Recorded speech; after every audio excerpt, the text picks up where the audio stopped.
Beyond the Cloud, China's Edge in Standalone Personal AI Introduction.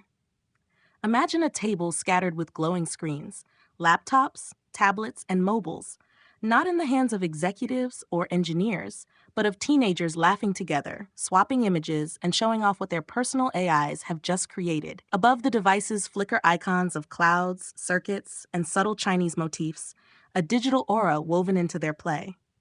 The moment feels familiar, like early days of social media or the first wave of Photoshop, but something is different. These AIs are not tethered to distant servers or monthly subscriptions. They live directly on the devices, local, standalone, sovereign. This is the next frontier of artificial intelligence, the shift from cloud-hosted AI as a service to device-local personal AI as software. It is a transition with profound implications not only for users and markets, but also for geopolitics. In this new landscape, China, with its mid-tier chips, massive hardware ecosystem, and willingness to bypass Western rent-seeking, holds a decisive edge. Section 2. The cracks in the cloud model. The cloud era of AI was sold as inevitability. Powerful models too large for local machines, delivered through subscriptions, APIs, and monthly tiers. But cracks are already showing. According to MIT research, 95% of generative AI pilots have failed to deliver measurable profit or impact. Businesses rushed into trials, dazzled by the demos, only to discover that cost outweighed benefit. What was promised as a revolution often ended up as a toy or a line item expense. Users, too, are restless. They know the pattern. Photoshop once came in a box, owned forever. Then Adobe shifted to Creative Cloud, a rent collection model hated by professionals and hobbyists alike. Many never forgave it. They found alternatives, and lost customers never return. AI today looks eerily similar. Cloud-hosted services like ChatGPT or Gemini are convenient, but the subscription model breeds resentment. Users sense they are not in control. They are being intermediated, milked for access to something that should live directly on their own machines. The cloud, for all its power, feels less like empowerment and more like gatekeeping. And once people taste the alternative, software that lives with them, not above them, the gatekeepers will look more like relics than rulers. Section 3. The rise of standalone personal AI. The alternative is already taking shape. Standalone, device-local personal AI. Instead of logging into a cloud account, you install it like any other piece of software. Instead of data flowing to distant servers, it lives and learns within your own device. Technically, this shift is driven by small language models, streamlined versions of today's massive large language models. They do not require NVIDIA's H100 data center chips. They run comfortably on mid-level consumer hardware, a laptop with 16 to 32 gigabytes of RAM, a mid-range GPU, or the AI accelerators already being built into smartphones. With quantization and optimization, these models can perform most daily tasks: writing, coding, image generation, summarization, at a fraction of the resource cost. The advantage is sovereignty. A standalone personal AI offers control, no subscriptions, no rate limits, no gatekeepers. Privacy. Your queries and data stay on your device. Stability. You choose when to update. The tool does not change under you. Ownership. A one-time install, like early Photoshop, not an endless tax. For the user, it feels like stepping out of rented space and into ownership again. For the industry, it threatens the very foundation of the cloud-first model. Once standalone personal AI is good enough, there is no going back. Section 4. Form factor as destiny. Mobile versus laptop and tablet. Where will personal AI live first? The answer depends on form factor, and form factor decides who wins. On the mobile-first path, personal AI emerges inside phones. These require smaller models, 2 billion to 4 billion parameters, optimized to run on NPUs already present in chips from Huawei, Xiaomi, Oppo, Vivo, and Samsung. With distribution channels in the hundreds of millions of units per year, Chinese and South Korean manufacturers can preload personal AI agents as easily as ringtones once came preloaded on flip phones. Apple, by contrast, is lagging. Despite a powerful neural engine, its walled garden strategy and dependence on cloud services slow its pivot. If the battle is won on mobile, Apple risks being eaten alive. On the laptop and tablet path, larger small language models, 7 billion to 13 billion parameters, take root.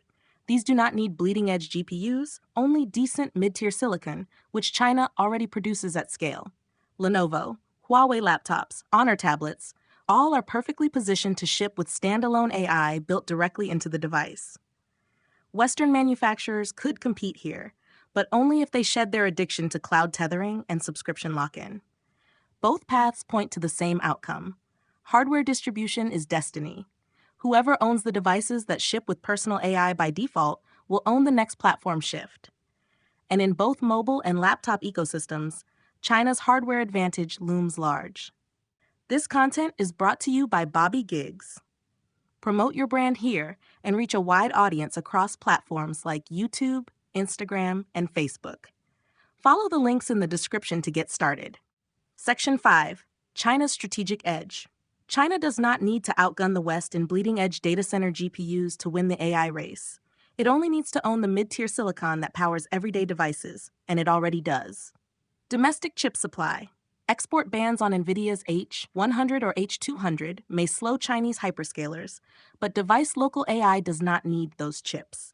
14 nanometer and below, produced domestically or via allied fabs, is sufficient to run 7 to 13 billion parameter models at scale. In the standalone era, good enough silicon is all that matters.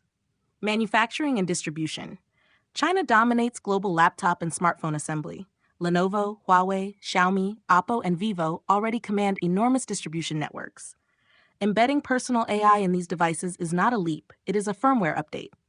Ecosystem readiness. Chinese firms are less constrained by the Western obsession with cloud monetization. If users want standalone software, Chinese OEMs will happily sell it, one-time license or bundled with hardware. Profit comes from the device sale, not subscription rent. Strategically, this positions China ahead of the curve. While the United States pours capital into hyperscale data centers and cloud services, China is quietly aligning hardware, chips, and software around the standalone future. If personal AI becomes the new default layer of digital life, China's head start in distribution could translate into outright dominance. Section 6. The West's Trap. Western incumbents are chained to the cloud. Capital expenditure poured into data centers, investor narratives tied to usage-based revenue, product roadmaps built around intermediation. That machine needs subscriptions to keep spinning. Handing users a powerful, standalone personal AI that runs offline threatens the entire model. So they inch forward with assistance and light local features, while the core stays metered. There is a second trap: culture. Risk teams, brand guardians, and compliance defaults push towards centralized control. The result is safer demos, slower iteration, and a reluctance to ship user-sovereign features that cannot be remotely turned off. If the next platform is own the device, own the agent, then the West's cloud reflex becomes its weakest link. Section 7. Implications for users and markets. Power shifts to the edge. Personal AI becomes a tool you own, not a service you rent. Privacy is default. Updates are on your terms. Cloud multiples compress. If value migrates from API calls to device shipments and one-time licenses, cloud-first valuations face gravity. New user experience norms. Teens swapping outputs on couches, creators co-editing locally, small businesses running in-house agents without per-seat bills. The vibe is collaborative, LAN party energy, but with modern superpowers. Policy realignment. Export controls on frontier GPUs matter less if 7 to 13 billion parameter, small language models meet 80% of daily demand. Mid-tier silicon and distribution become the real levers.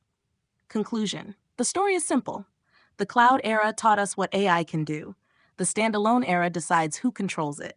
If personal AI lives on devices, fast, private, unmetered, then hardware distribution and mid-tier chips become the high ground. China sits closer to that high ground today. Western firms have a narrow window: ship sovereign, device local AI, real capability, not tethered trials, or watch users defect to whoever gives them ownership. The teenagers with glowing screens have already voted with their smiles. The future feels better when the intelligence is theirs. Call to action: free AI from the cloud. Put it on the device. Hand control back to the user. Those who do will own the next decade.